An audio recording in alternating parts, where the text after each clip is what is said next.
By the time I had finished the Qur'an, all the arguments I had against the existence of God, all the premises I had built against His existence, one by one, I saw them falling apart.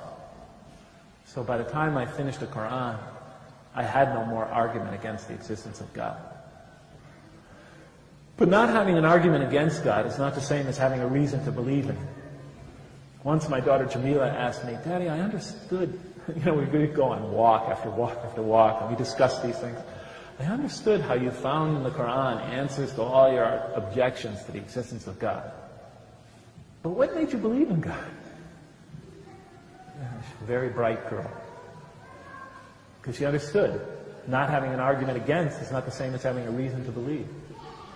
And I told her, "Honey, it's hard for me to explain, but as I was reading, as best as I understand it, as I was reading through the Qur'an, and one by one, the sort of fortress of the wall I had built between myself and the belief in the existence of God, as that wall began to crumble, one by one, piece by piece, as those arguments faded away, I began to have slight doubts about my atheism. And the more I began to doubt my atheism, the more the power of the Qur'an began to affect me. And the Qur'an is written in a very interesting style. In the beginning, it's quite technical. It goes into a lot of specifics, laws and rules and regulations. By the middle, it takes you into stories, beautiful stories, powerful allegories.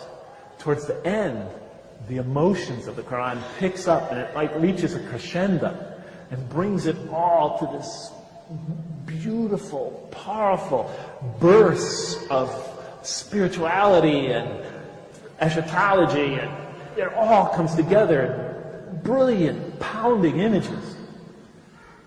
And by the time I was getting towards the end of the Qur'an, as my atheism began to fade away, I began having these powerful spiritual moments when I felt I was in the presence of this tremendous divine embrace.